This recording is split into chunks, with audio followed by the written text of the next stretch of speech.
जी। तो अब हम जो है अपना सेकंड पार्ट जो है उसको देखते हैं। और सेकंड पार्ट के अंदर हमारे पास आ रहे हैं CRQs। ठीक है।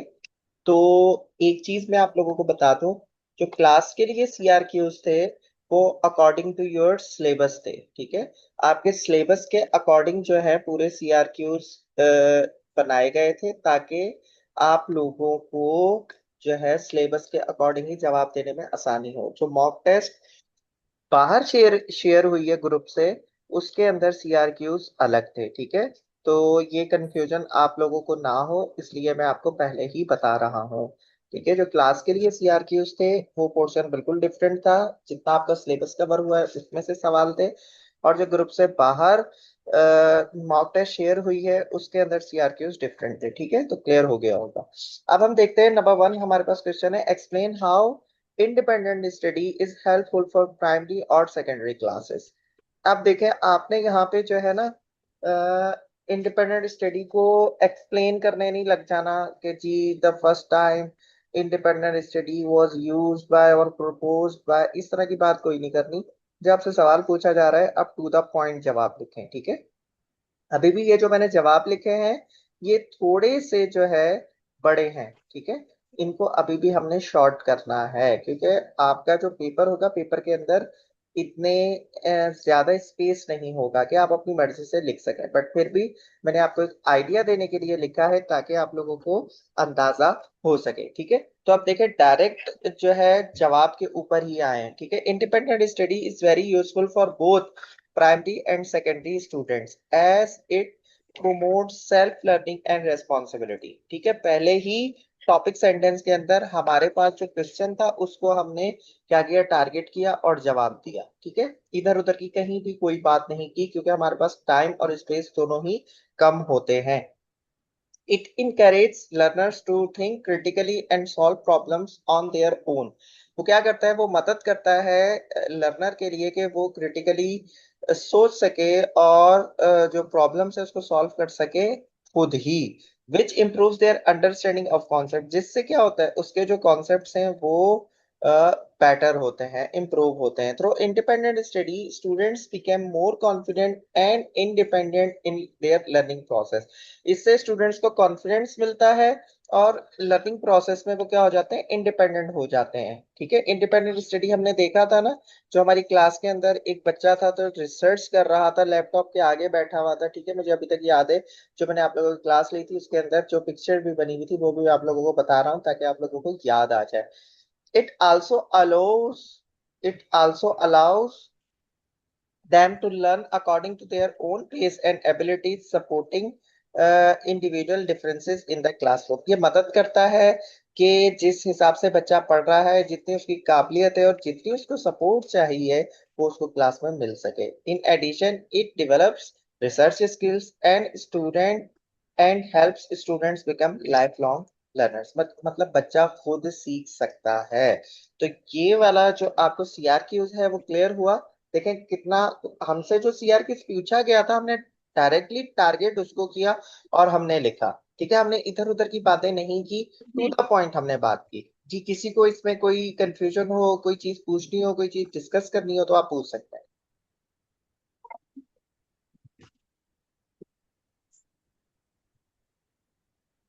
अगर क्लियर है तभी बता दें, तो फिर मैं नेक्स्ट CRQs की तरफ चलूं।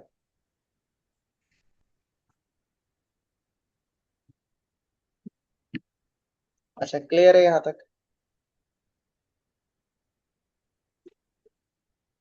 एक मिनट जी। अच्छा जी, क्लियर है। ठीक है। ओके। चलें जी, अगले CRQs की तरफ चलते हैं। अगर आपको किसी भी CRQs के अंदर कोई प्रॉब्लम हो तो आप मुझे कहें, हम वहीं पे उसको डिस्कस करेंगे। बट मैं कंप्लीट कर लूँ उसके बाद हम अपना जो भी आपको लग रहा है, जो भी चीज आपने डिस्कस करनी है मुझसे डिस्कस करें, फिर हम उसको बहुत अच्छे तरीके से मैं आपको एक्सप्लेन करूंगा, क्योंकि आपका कॉन्सेप्ट क्लियर होना असल जो है टारगेट है। Question number 42, what are the disadvantages of direct instruction strategy. ठीक है। डायरेक्ट इंस्ट्रक्शन स्ट्रेटेजी के डिसएडवांटेजेस क्या है? डायरेक्ट इंस्ट्रक्शन स्ट्रेटेजी क्या है? ठीक है। यह है टीचर सेंटर्ड।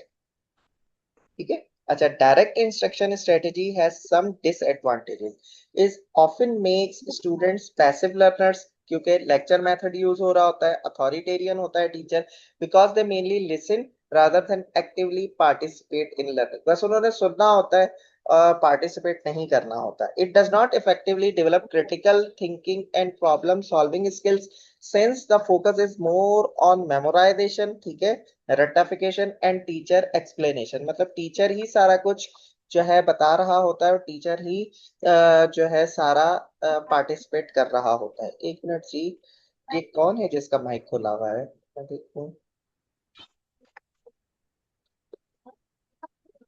चलो। ठीक है जी, अब नहीं डिस्टरबेंस होगी, जिसने बात करना होगा माइक अनम्यूट करके कर सकता है, ठीक है। अच्छा, उसके बाद this method is also ignores, ठीक है, individual differences as all the students are taught in the same way and the same pace. भाई इसमें अगर आपको कोई प्रॉब्लम है, एक बच्चे को एक चीज में प्रॉब्लम है, रीडिंग के अंदर प्रॉब्लम है, एक को राइटिंग के अंदर प्रॉब्लम है, एक को लिसनिंग के अंदर प्रॉब्लम है, तो कोई फर्क नहीं पड़ता, टीचर बस एक ही पेज से सबको जो है एक ही तरह से पढ़ा रहा है, ठीक है। इन एडिशन इट में reduce creativity and independent learning because students depend heavily on teachers for information. फिर यही बात होती है कि हर चीज में बच्चे जो है टीचर से पूछ रहे होते हैं, सर ये हमें बता दें, सर ये हमें बता दें, ये हमें समझ नहीं आया, ठीक है जी। तो ये हमारे डिसएडवांटेजेस थे जो हमने क्लियर कट बताए। हमने कोई बात नहीं की डायरेक्ट इंस्ट्रक्शन मेथड में जो है ये टीचर सेंटर्ड होता है, और इस तरह की हमने कोई बात नहीं की, हमने डायरेक्ट टू द पॉइंट जो है सारे जवाब दिए हैं, पूरा आंसर हमने टू द पॉइंट लिखा है, ठीक है, हमने इधर उधर की बातें कोई भी नहीं की। अच्छा जी, उसके बाद देखें, हमारे पास है what is the core three educational challenges facing Sindh, मतलब आपने सिर्फ तीन जो है ऐसे मेजर एजुकेशनल चैलेंजेस बताने हैं जो सिंध जो है फेस कर रहा है, सही है।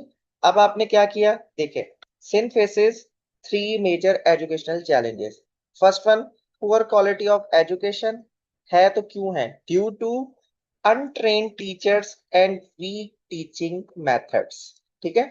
आपने नंबर वन बताया, उसका उसके साथ कॉज भी बता दिया, ठीक है। उसके बाद second number, lack of proper in school infrastructure and access specially in rural areas, ठीक है, इंफ्रास्ट्रक्चर एक पुअर है, कहाँ पे, खास तौर पे रूरल एरियाज के अंदर। अच्छा, third one, low literacy rate with inequality between urban and rural region as well as gender disparities, मतलब लो हमारे पास लिटरेसी रेट है। तीसरा हमारे पास प्रॉपर मसला है, और किस वजह से, इनइक्वालिटी की वजह से, ठीक है जी।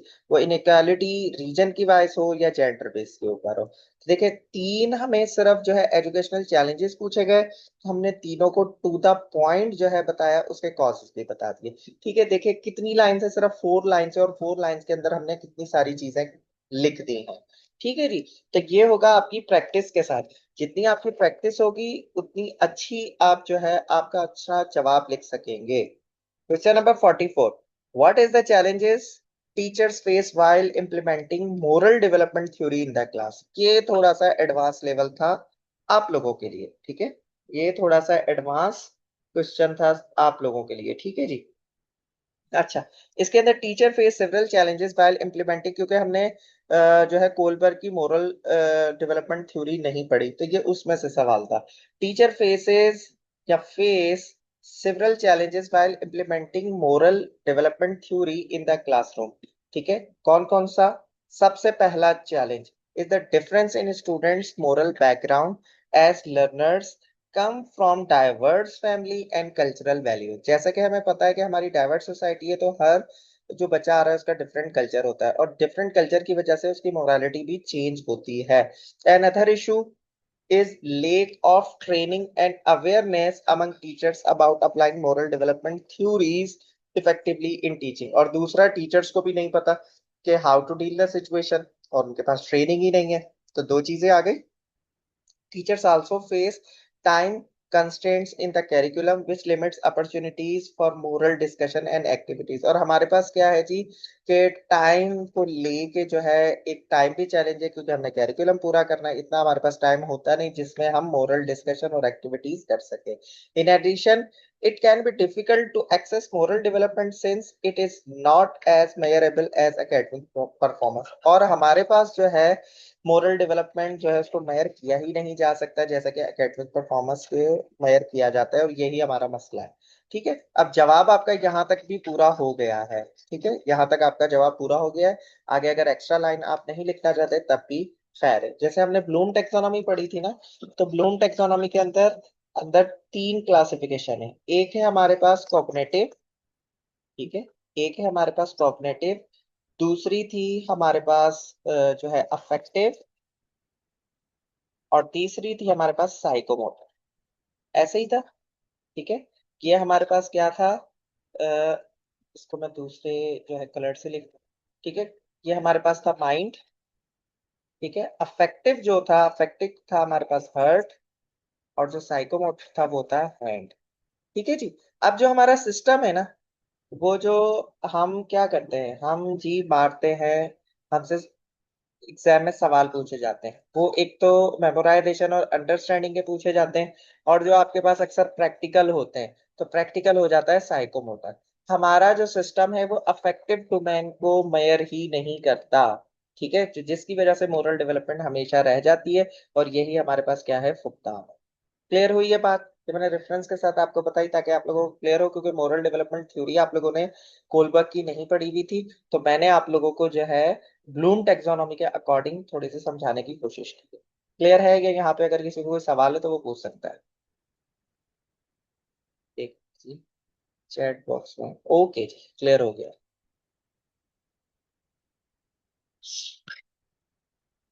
अच्छा जी, अब हमारे पास है question number 45, what is the practical way to improve quality education, give a suitable suggestion.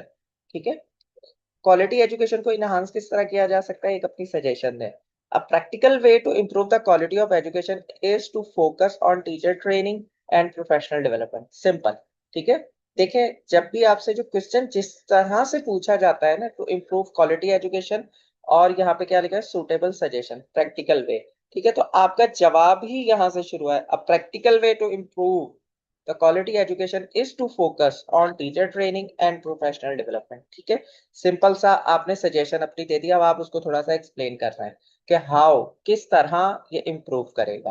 When teachers are, क्योंकि आपका जो पहला सेंटेंस होता है ना, वो होता है आपका टॉपिक सेंटेंस, और ये टॉपिक सेंटेंस ये आपको टॉपिक बता रहा है जो क्वेश्चन के अंदर ही आपसे पूछा जा रहा होता है। ठीक है, तो टॉपिक सेंटेंस जो आपका होता है उसमें आप अपना जो भी आपके पास इंफॉर्मेशन होती है, जो भी आपके पूरे पैराग्राफ में लिखना होता है, आप वो पहले सेंटेंस में सारा कुछ लिख लेते हैं, और फर्दर जो है आप उसको एक्सप्लेन करते हैं, आप प्रूफ करते हैं, और उसको ब्रीफली जो है बताते हैं कि किस तरह जो है आप इसको अप्लाई करेंगे। When teachers are well trained in modern teaching methods, classroom management and student centric approach, they can teach more effectively. Regular मतलब ये सारी चीजें होंगी तो एक टीचर जो है बहुत अच्छे तरीके से बच्चों को पढ़ा सकता है। और उसके साथ साथ रेगुलर वर्कशॉप्स होनी चाहिए, रिफ्रेशर कोर्सेज होने चाहिए, कंटिन्यूस सपोर्ट होनी चाहिए टीचर्स के लिए, ताकि उसके स्किल्स इंप्रूव हो सके।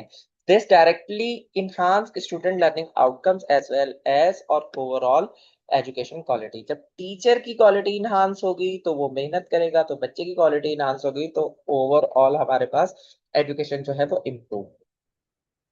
क्लियर हुआ ये सीआरक्यूज।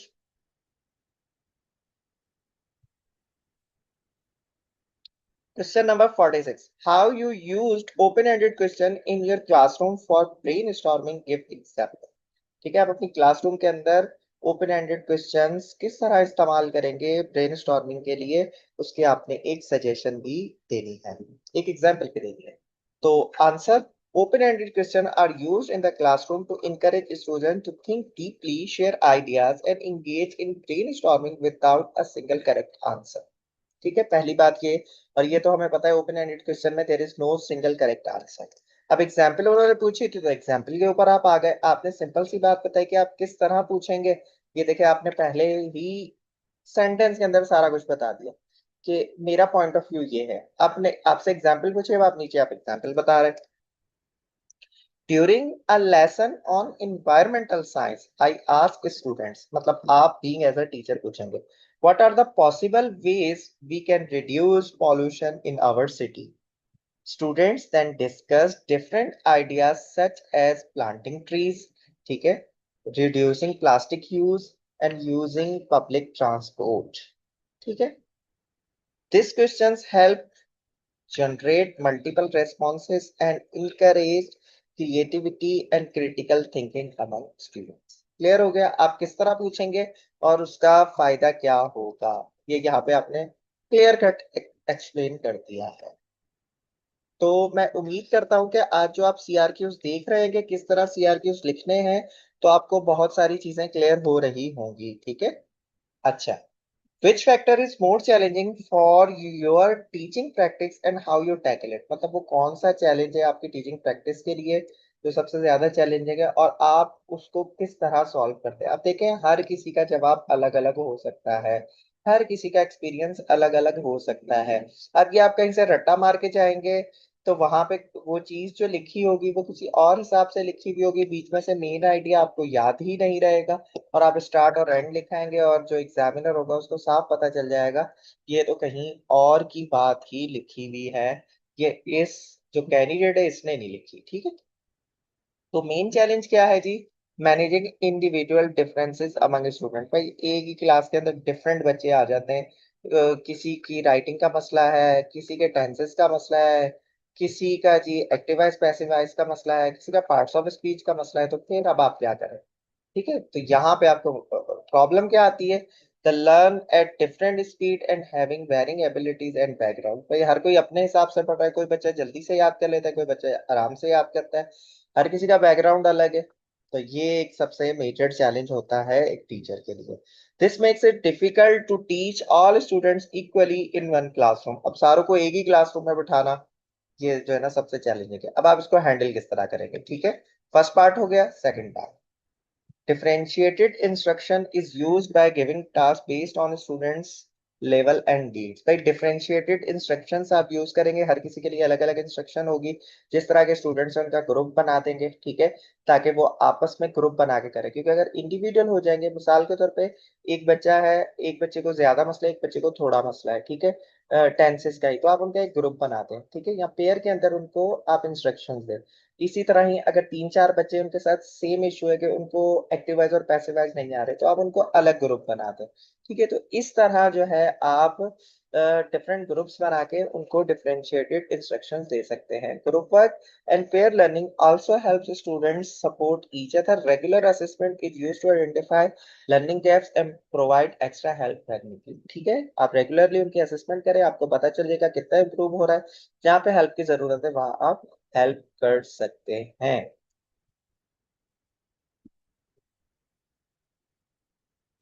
क्वेश्चन नंबर है हमारे पास 48।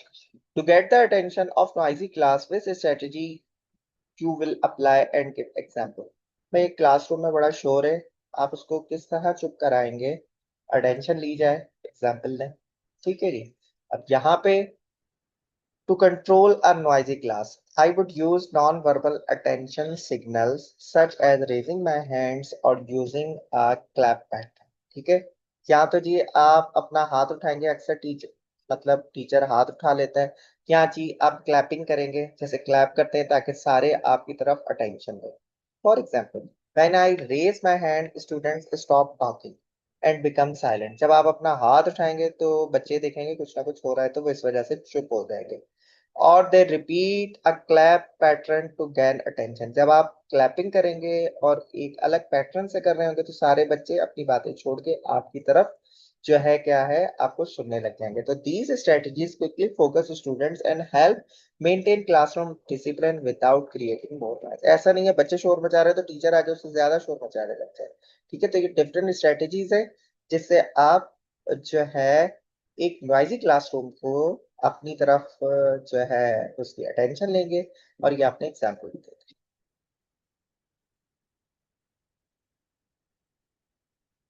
अच्छा जी, question number 49। What is your strategy of instructions of teaching social study class 7? आप इस तरह पढ़ाएंगे, ठीक है, सोशल स्टडी क्लास 7 को। So my strategy for teaching social studies is class 7 is student centric and activity based. क्योंकि social study तो activity based ही होगी और स्टूडेंट सेंटर्ड ही होगी। I use real life example discussions and brainstorming to encourage students. Visual aids like maps and charts help make their concept clear. I also use group work and short assessment to improve understanding and encourage critical thinking. तो social study के अंदर आपके पास visual aids बहुत जरूरी होती हैं और जिससे जो है स्टूडेंट्स के और चीजें क्लियर होती हैं. Question number 50. Can teacher apply interactive instructions in the science hall? If yes, explain. क्या टीचर जो है साइंस हॉल के अंदर इंटरेक्टिव इंस्ट्रक्शंस अप्लाई कर सकता है? अगर कर सकता है तो एक्सप्लेन करें किस तरह करेगा. तो आपने क्या किया? यस. ठीक है, डायरेक्ट आपने हिट किया yes. Interactive instruction can be applied in the science hall. आपने एग्री किया. अब हाउ? अब आप एक्सप्लेन कर रहे हैं. आपका टॉपिक सेंटेंस क्लियर हो गया. पता चल गया आप सपोर्ट कर रहे हैं. Students can learn through experiment demonstration and hand on activities instead of listening. सिर्फ सुनने के बजाय जब स्टूडेंट्स इस तरह जो है पार्टिसिपेट करेगा तो वो ज्यादा कुछ सीखेगा. For example they can perform simple experiment and observe result themselves. ठीक है, this method makes learning more interesting, practical and help develop thinking and problem solving skills. Clear हो गई बात? यहाँ तक किसी को कोई क्वेश्चन है तो बताएं, बाकी फिर पीछे 4 क्वेश्चन है तो उनको सॉल्व करते हैं. यहाँ तक किसी को कोई सवाल है तो वो पूछ सकता है.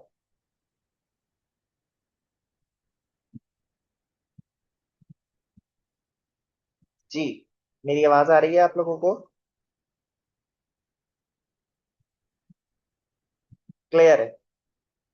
अच्छा, सिर्फ हुमा को क्लियर है या और लोगों को भी क्लियर है? ठीक है, सबा को भी क्लियर है?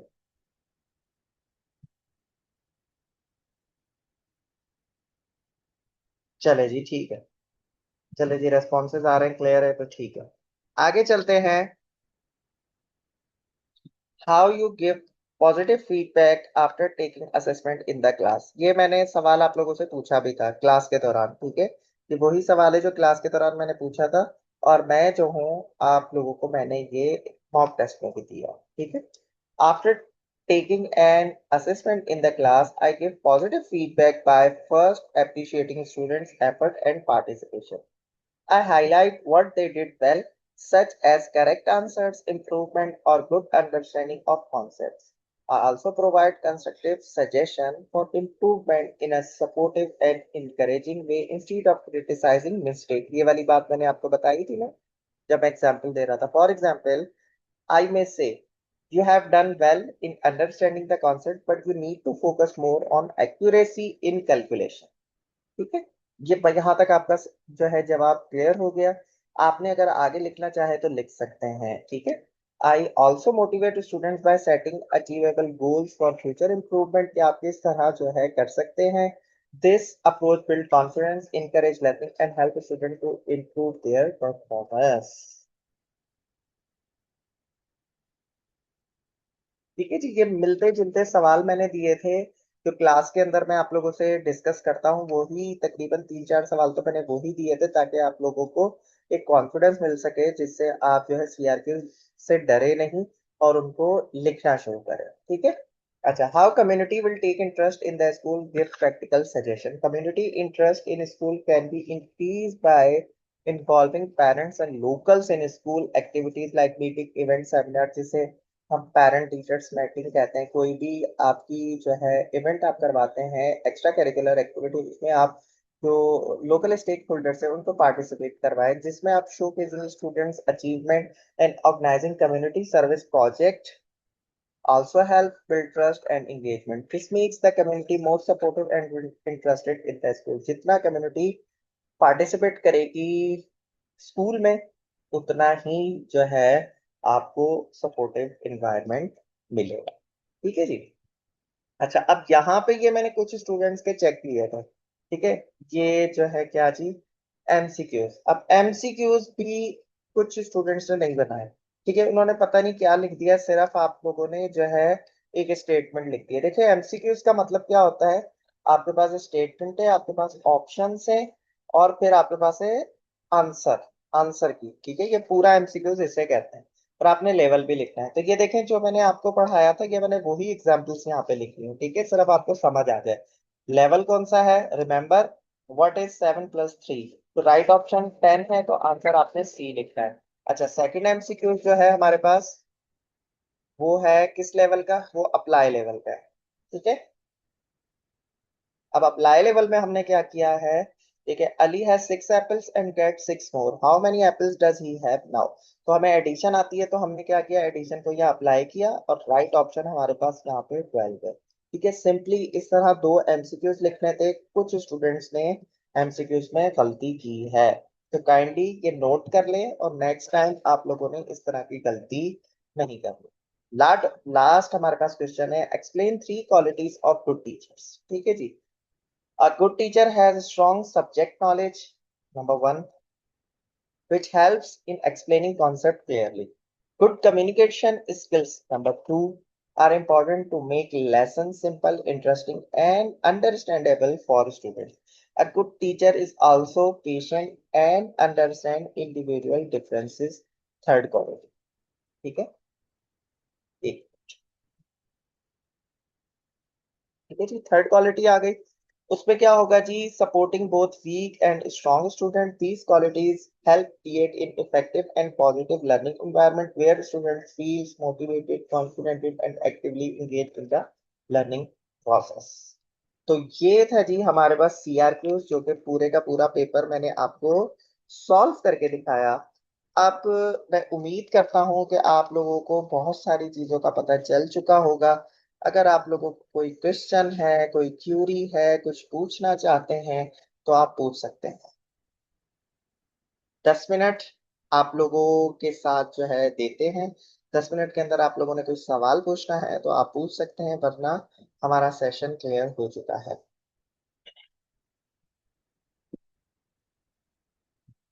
जी। सदफ है, जारा है, शाजिया है, हुमा है, सबा है। जी। आप लोगों को क्लियर है? कोई सवाल है तो आप पूछ सकते हैं। कोई सवाल हो तो आप पूछ सकते हैं। कोई सवाल नहीं है। चले जी, उम्मीद करते हैं आप लोगों को एक काफी गाइडलाइन और आपने ग्रुप। हाँ, वो क्लियर कर देंगे जी। वो ग्रुप वो अलग वीडियो में क्लियर करेंगे। ठीक है। वो यहाँ पे नहीं, ये मॉक टेस्ट का सेशन है, वो ग्रुप के अंदर अलग से मैं क्लियर कर दूँ। ठीक है जी। तो होपफुली आप लोगों को बहुत सारी चीजें पता चल चुकी होंगी। इंशाल्लाह ताला मैं उम्मीद करता हूँ कि नेक्स्ट मॉक टेस्ट के अंदर आप जो है बहुत अच्छे तरीके से पार्टिसिपेट करेंगे और आपका रिजल्ट इससे भी अच्छा होगा। तो अपना ख्याल रखिएगा। इंशाल्लाह ताला कल मिलते हैं। टिल दैट टाइम, खुदा हाफिज।